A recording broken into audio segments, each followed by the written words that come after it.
Hello and welcome. My name is Alan, and today we are back with more of Autobiography of a Freedom Writer. Let's get into this here. Pick up from the last chapter. Pick up where we left off in the last chapter. At another mass meeting later that fall, I stayed afterward to meet Medgar Evers, the NAACP field secretary for the state of Mississippi. During the program, he had read some familiar names to people I knew back home in Jefferson Davis County. Some of my relatives and family friends, and other places saying they were among hundreds of eligible black voters who had been arbitrarily stricken from county voting rolls. Until that moment, I had been unaware of the 1956 catastrophe that had occurred in my home county. I also learned of the unprecedented federal lawsuit challenging the constitutionality of Mississippi's voting eligibility laws. It had been filed in 1958 while I was still in high school by a man who resided on the campus of Black Prentice Institute, Reverend H.D. Darby. Hearing all of this for the first time after another powerful boost of singing freedom songs prompted me to respond to Evers' call for volunteers to stay after the meeting. He was seeking organizers to go into Jefferson Davis County and other areas where black disenfranchisement had been occurring. The job would entail organizing blacks to return to their county clerks' offices and re-register uh, to vote, or register for the first time, as was more often needed. This was a pivotal moment of my young life of 17 years. Here was my chance to turn my thoughts and feelings about the need to improve conditions for blacks in Mississippi toward a specific action. In this case, fighting over disenfranchisement.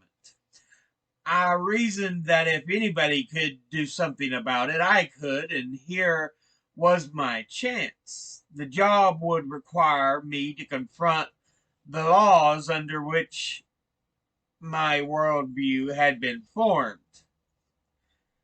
The result would be the personal transformation so dynamic that neither I nor Mississippi would ever be the same again. I did not go out seeking a cause, the cause found me, placed itself at my feet, and said, I'm all you've got, boy. I'm yours. I decided that I was going to fight for the freedom of mankind. Sometimes on Sunday afternoons, the black churches in Jackson would conduct citizenship training. Another method used to mobilize people in the struggle. At these meetings, Medgar Evers or another knowledgeable SNCC person would set up the agenda for the coming weeks. Many such meetings were held. I remember one very well. It took place on November the 26th, 1961. We selected committees to help blacks in the area pay for their $2 poll tax. Various citizens in Jackson in attendance committed to recruiting 3,000 people for a poll tax march. Other questions and mandates discussed at that meeting were as follows. quotes from the printed agenda and my personal notes. Sunday citizenship training. Do we continue to travel to Macomb, Mississippi? Yes. Send letters to all churches? Do. Do we allow all ladies to participate in voter registration classes in Macomb? Yes. We need to create better plans for a unity conference with Mississippi officials. Plans will be developed by committee. Encourage all citizens to pay the poll tax. What facilities in Jackson do we integrate next? We'll get the word out real soon. There is some concern about the Bell money for students. We need to contact CORE. We need all the Bell money we can get. Do we need a newsletter? Yes, committee selected. We need a conference with officials to see what can be done about the seating arrangement in the stadium in Jackson, Mississippi. If the response is not favorable, let us sit in next weekend. The eligibility requirements for voting in Mississippi were among the most stringent in the South. In addition to a poll tax, there was a 2-year residency requirement and a provision in the state constitution referred to as the Understanding Clause, which stated a prospective voter must be able to read any section of the Constitution, or as an alternative, be able to understand it when read to him or give a reasonable interpretation of it. As anti-black attitudes were the common, most county registrars or circuit clerks insisted that black applicants be able to read and interpret the Constitution. To help blacks counter this deterrent, I trained as a field worker, first with the NAACP and later with the Congress of Racial Equality, CORE, and Student Nonviolent Coordinating Committee, SNCC. At CORE, I worked under the directorship of Richard Haley, a field secretary. It was my understanding that Haley had been a music instructor at Florida A&M University for 5 years and was released from that position because of his civil rights activities. He would later be arrested in Jackson on July the 19th, 1961, for picketing a Southern Governors Conference. Within each organization, my job was the same: to provide voter registration training to blacks in the southern half of Mississippi and get them to at least attempt to register to vote.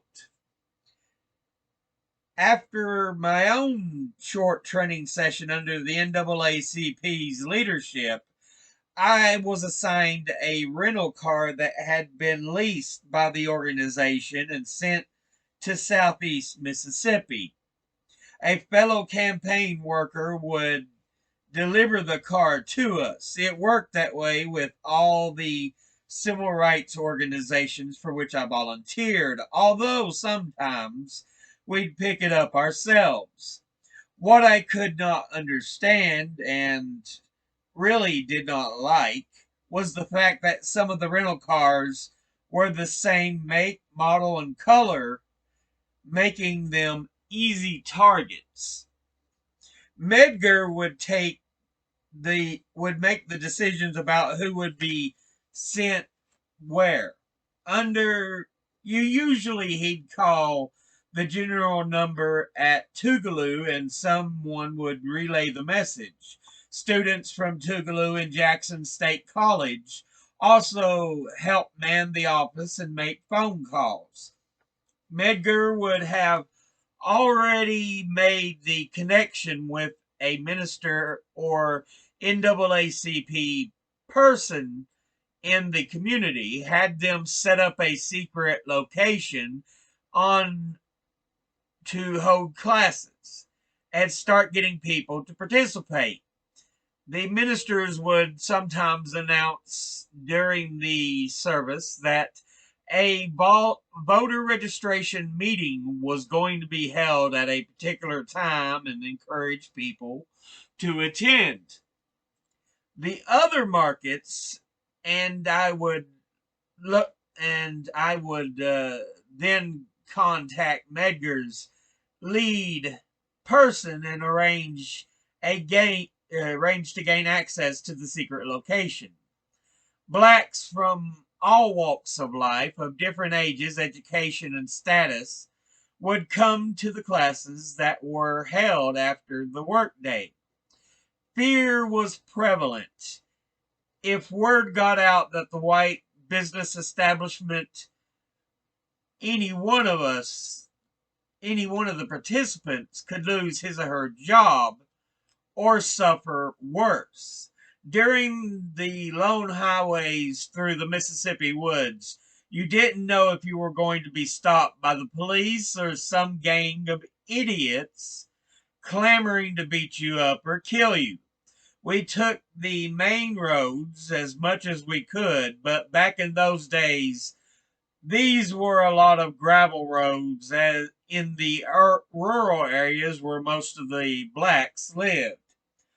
All the organizers, we would introduce ours as the organizers, we would introduce ourselves at the meetings and tell how and why we became interested in the freedom movement. We were there because we studied the history of the state and we knew the only thing that was going to change Mississippi was the vote. I'll go ahead and stop this episode here because I don't want it to be too long. But yeah, so they're trying to affect change by getting Mississippi and blacks who live there voting.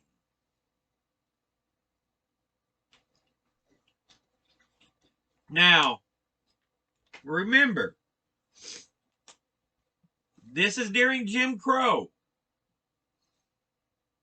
So many obstacles are set in front of blacks, of African Americans.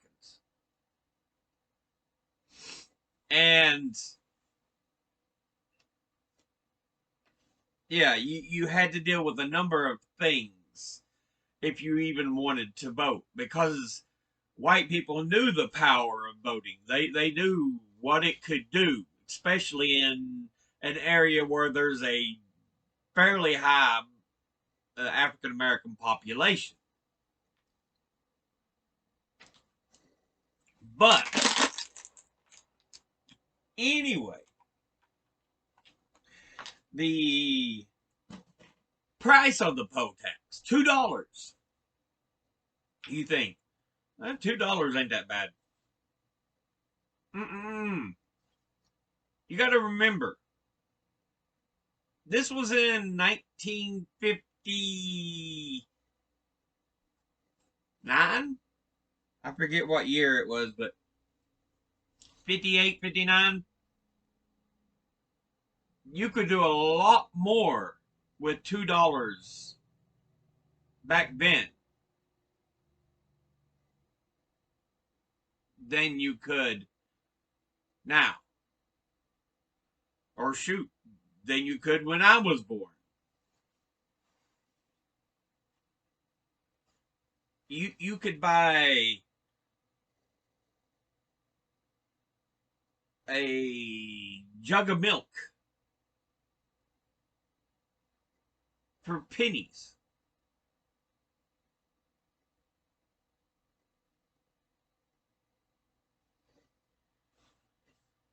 Think about that.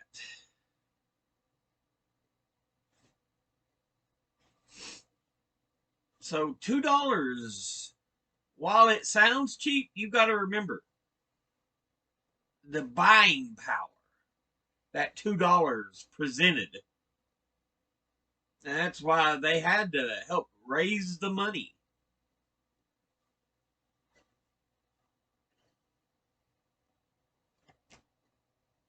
I remember I've talked with people like my dad, my mom, and I've had coworkers that were older than me and stuff. And we would talk about price of things.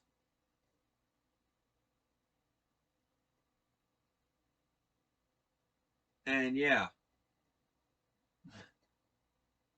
late 50s, early 60s, $2 was a lot of money. It was good money.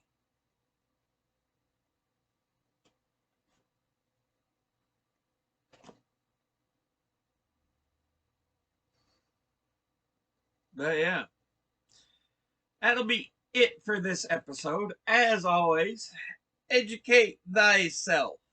Think, read, study, learn. Someone try to tell you something you have trouble believing, ask them to cite their sources. I appreciate you for watching. I'll see you all in the next episode. Until then, later.